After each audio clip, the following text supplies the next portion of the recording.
comme le Christ incarne Dieu dans sa fonction salvatrice, et donc au-delà de l'identité simple de Dieu, de même le soldat anonyme, dans lequel nous voyons, je cite, « Quelque homme faire tout ce que peut un homme », incarne l'humanité qui devient, au-delà de sa précarité animale, au-delà de son tremblement devant la mort.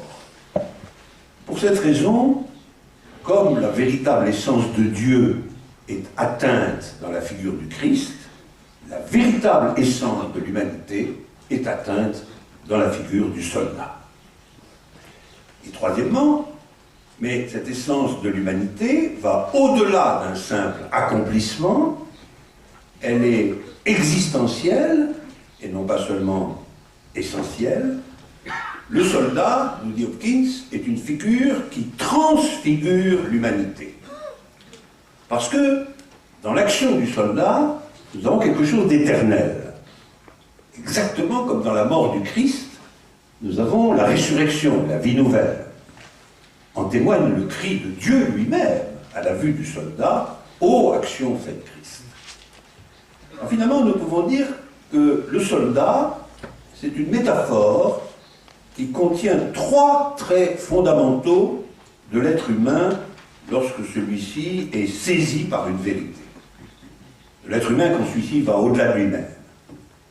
D'abord, c'est un exemple pour chacun. C'est une adresse universelle. C'est un symbole. Ensuite, c'est le type même de ce qui peut être accompli par quelqu'un alors qu'on croyait que rien n'était possible. C'est la création d'une nouvelle possibilité. Le soldat n'est pas la réalisation d'une possibilité, mais la création d'une possibilité. Et enfin, c'est un exemple de ce qu'il y a d'immortel ou d'éternel dans une action au service d'une idée vraie. Et en ce sens, c'est la création de ce qu'on pourrait appeler une immortalité immanente, une immortalité interne à la vie elle-même. Alors on va retrouver tout cela, presque un siècle plus tard, chez Stevens, le grand poète américain Stevens, mais dans une tonalité plus mélancolique. À mon sens, Wallace Stevens est le plus grand poète américain du XXe siècle. Il est né en 1879, ce qui fait qu'il était un jeune homme pendant la Première Guerre mondiale, et il est mort en 1955, ce qui fait qu'il a également connu les atroces massacres de la Seconde Guerre mondiale. Il est donc, je crois, contemporain de la culmination, de l'apogée de la figure du soldat, mais également de sa fin, de la fin de l'universalité anonyme et démocratique de cette figure. En 1943, il publie un recueil qui a pour titre « Partie d'un monde ». Partie comme un fragment, partie d'un monde. Et c'est intéressant parce que ce titre, « Partie d'un monde », enveloppe l'idée de la fin du monde en tant que totalité parfaite. De la fin de l'idée que le monde puisse être une totalité accomplie. Dans ce recueil, d'ailleurs, on rencontre explicitement la question du héros. Un grand poème est consacré au héros en temps de guerre. Le héros en temps de guerre. Poème dont la conclusion, concernant la puissance de la figure du soldat, la question de savoir s'il y a encore de l'héroïsme possible dans la guerre et dans le soldat, la conclusion est incertaine. Le poème dont je vais vous parler brièvement fait partie du recueil suivant qui s'appelle « Transport vers l'été ». Transport vers l'été. Et chez Stevens, il faut que vous le sachiez, l'été, c'est toujours le nom de l'affirmation. C'est le nom de la création.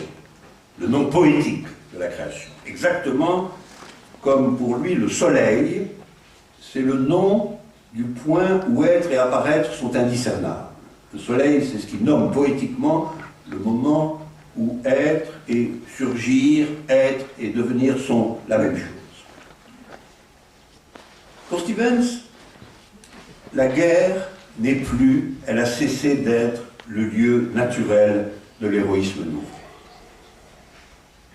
Car la guerre, va-t-il dire, c'est la fin de l'évidence du soleil, c'est la fin de l'été purement affirmatif. Parce que la question devient comment, après ces guerres-là, la guerre de 14, la guerre de 40, où le matériau humain est massacré et dilapidé sans compter, comment espérer, une fois encore, après la mort du soldat, rencontrer quelque chose comme une vraie pensée affirmative, une vraie figure héroïque? Le soldat, pour Stevens, est le seuil incertain du héros.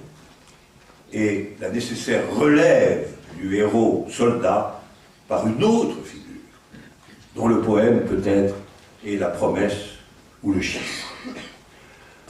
Le titre du poème est un titre français, Esthétique du mal, titre du poème, une citation de Baudelaire. Et il nous indique, ce titre, Esthétique du mal, que le poème se situe entre l'esthétique et le mal, entre la beauté de la figure du soldat, la beauté de la figure héroïque, et sa disparition mélancolique. La figure du soldat apparaît dans la 7e stanze du poème, et je la lis dans la traduction de Tristan Kalianis, donc dans la traduction d'un grec, à vrai dire.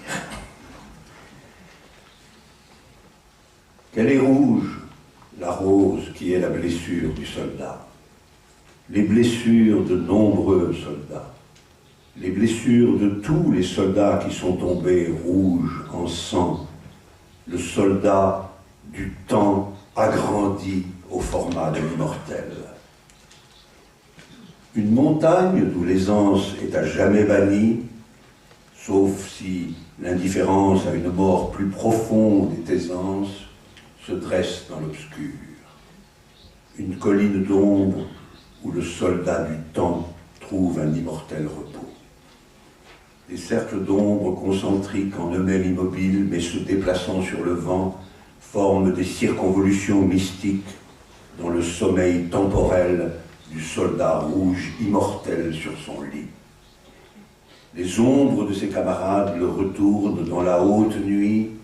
L'été exhale pour eux son parfum, une lourde somnolence, et pour lui, pour le soldat du temps, il exhale un sommeil estival.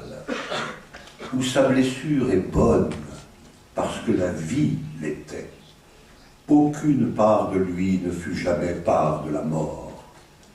Une femme se lisse le front de sa main, et le soldat du temps gît tranquille sous cette caresse. Alors, 3 commentaires. Premièrement, le soldat n'est pas représenté ici, comme dans le poème précédent, comme chez Hopkins, par son apparence extérieure ou son action. Il est représenté par les blessures et la mort. La couleur est la couleur du sang. Et pourtant, nous avons quand même une transfiguration positive dès lors que ce sang se change en rose, qu'elle est rouge, la rose, qui est la blessure du soldat. La blessure elle-même, comme la rose, est le symbole de la vie